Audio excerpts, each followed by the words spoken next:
Maintenant, le reportage, je ne pensais pas qu'on irait jusque-là dans cette émission. Vous voyez qu'on atteint quand même des sommets maintenant.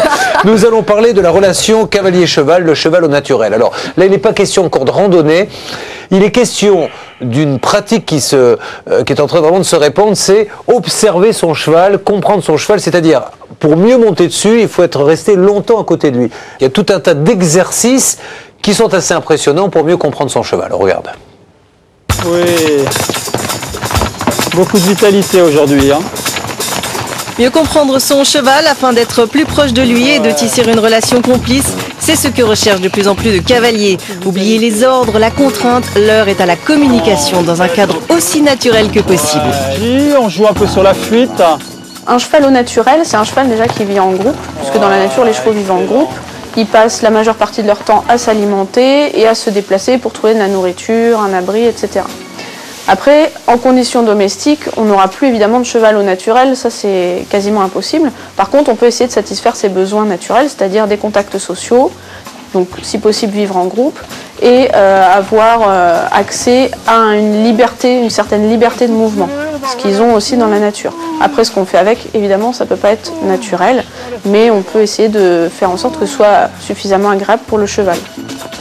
Dans le club hippique de la forêt de Moulières, près de Poitiers, tous les cavaliers de 7 à 77 ans connaissent l'équitation au naturel.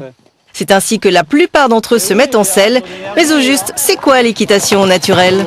C'est permettre aux cavaliers de développer la confiance en prenant conscience de ses émotions, en arrivant à accepter et accueillir ses émotions, et puis en pouvant après établir une relation avec le cheval, et en comprenant le langage du cheval, et en comprenant les émotions du cheval.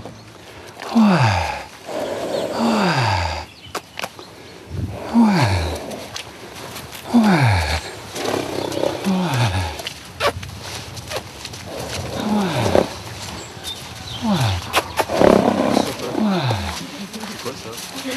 Donc là, c'est un ronflement. Ouais, excellent.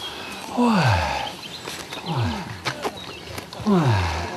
Voilà, elle relâche, vous avez vu, rien que par le relâchement, abaissement de la tête. Ouais. Ouais. Rien que par le relâchement avec les épaules. Ouais. L'idée donc faire rabaisser la pression, voilà. Ouais. Olivier Rabouan se base sur l'observation de chevaux en liberté et ça lui a donné vraiment envie de faire partager ça dans un contexte un petit peu plus citadin avec des cavaliers de club. Et pour ça, il met, lui, ses poneys ou ses chevaux qui vont participer à une séance dans le manège en liberté tous ensemble. Et là, à partir de là, pendant 15 minutes à peu près, on regarde ce qui se passe entre les chevaux et on essaye de comprendre pourquoi ce cheval-là va s'approcher d'un autre, pourquoi là, celui-là va s'en aller en ruant. Et on va décrypter un petit peu les comportements et ça permet ensuite d'être plus à l'aise, une fois qu'on connaît un petit peu les réactions de cet animal, d'être plus à l'aise avec lui dans la relation homme-cheval. Il n'y en a même pas un qui cherche. Déjà, ça apporte le langage. Donc on voit le langage du corps qui se met en place. On voit que les chevaux peuvent interagir, il peut y avoir des affinités, il peut y avoir des inimitiés, que le cheval va agir avec son corps, avec sa tête, avec ses oreilles, avec ses yeux. Donc ça permet au cavalier de comprendre le langage du cheval et d'apprendre sa langue. Ah, ça fait du bien. Ça, c'est du bien-être. Hop là, elle a failli se coincer les membres. Vous avez vu, elle a fait très attention. Hein. Et elle a senti le membre qui se mettait. Regardez, hop là, règlement de compte. Voilà, on voit un mâle qui va voir un autre mâle. Regardez bien. Ouais, qu'est-ce qu'il va faire? Il se sente naso-nasal, voilà. Donc regardez bien comment il gonfle leur encolure. Là, il y a un petit rituel de mâle. De nombreuses fois récompensé du trophée de l'innovation pédagogique par la Fédération française d'équitation, Olivier Rabouan développe sa propre méthode d'équitation au naturel. C'est d'abord par l'observation. Donc on lâche les chevaux, on les observe. Ensuite, c'est par tout un tas d'exercices de relaxation, par exemple bâiller, s'étirer, se détendre, parce que finalement petit à petit les émotions elles reviennent très vite. Ce cheval il nous renvoie nos propres émotions. Je dis toujours il est révélateur de nos émotions.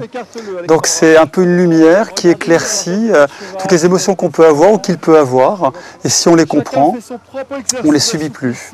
En fait le relâchement permet de pouvoir bien découvrir ses propres émotions et les propres émotions du cheval et de pouvoir établir une relation avec lui. Les jambes qui sont décontractées, relâchées.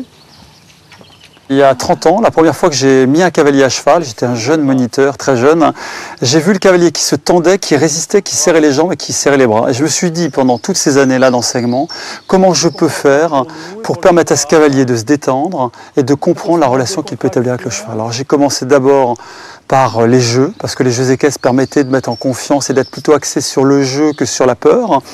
Et puis après, petit à petit, j'ai commencé à travailler sur les techniques d'équitation naturelle que je voyais. Mais auparavant, j'ai travaillé sur la musique. Et la musique était un moyen extraordinaire de pouvoir capter, détendre, à la fois danser à cheval, à la fois fermer les yeux pour ressentir. Donc le jeu, la musique, et puis tout ce que j'ai vu sur le travail de l'équitation, dans le travail à pied. Et j'ai fait un mixte de ça au travers de l'observation et de la compréhension. Donc ces 4 éléments mis ensemble font que je fais de l'équitation naturelle avec. Les yeux fermés. Excellent. Pour moi, l'équitation naturelle, c'est vraiment la confiance en son cheval. On peut trouver ses points de décontraction. Et puis, il nous connaît mieux aussi après. Quand j'ai fait une séance accrue, et après, quand je remonte en salle, j'ai beaucoup moins peur de tomber en fait. Parce que je sais que si j'ai fait plus compliqué, je peux faire plus simple. En salle, c'est plus simple qu'accru. On a plus d'équilibre. Pour remplacer mes jouets d'avant, et c'est le temps qui court. Dans la pratique, cette forme d'équitation s'adresse à tous, enfants, adultes, cavaliers débutants ou confirmés. Chacun y trouve les ingrédients qui le mèneront sur le chemin de la connaissance de son cheval, comme nous l'explique une cavalière de CSO. Souffler un grand coup et repenser au naturel. Être très simple sur son cheval, trouver juste la petite pression qui va nous aider à aller de l'avant et puis se relâcher pour que le cheval nous redonne et soit vraiment avec nous. Ça, c'est l'équitation naturelle pour moi. Moi, je monte régulièrement, je vais monter 3-4 fois dans la semaine. Il va y avoir des séances typiques de travail sur le plat, mais comme je m'intéresse à lui, je sais que pour son mental, il faut aller dehors, alors on va dehors. Et je sais que s'il y a un petit oiseau qui chante et qui s'arrête, je vais prendre le temps de le regarder. Et ça, c'est grâce à l'équitation naturelle parce que j'ai appris à écouter mon cheval. Et qu'une autre fois, il y a 10 ans, j'aurais mis un coup de talon en disant « Allez, on avance, le petit oiseau, ce sera pour dans 10 minutes ». Et c'est la même chose après sur un parcours d'obstacles. Il y a un obstacle un peu plus effrayant, il va le regarder. Et la fois d'après, il m'aura fait confiance parce que l'obstacle, s'il est vert ou s'il est bleu, c'est pas grave. Ça, c'est comme ça que c'est ce que je retiens de l'équitation naturelle dans ma pratique de cavalière au quotidien.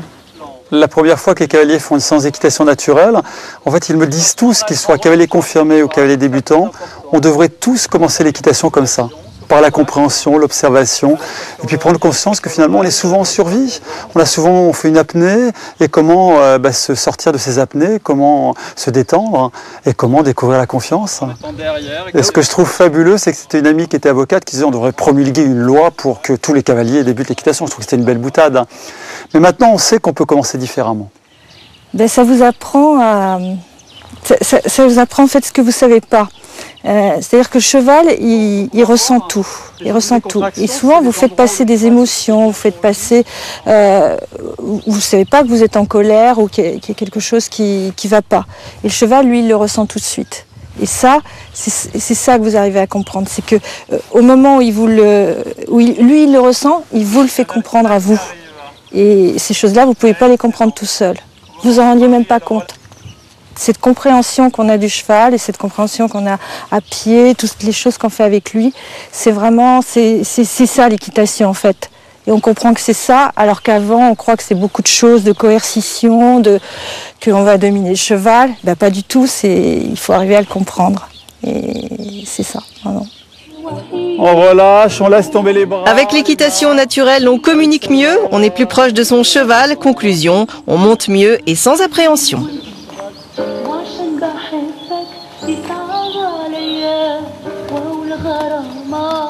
Voilà, c'est formidable. Victoria, vous êtes d'accord avec ces images et ça vous donnera certainement envie.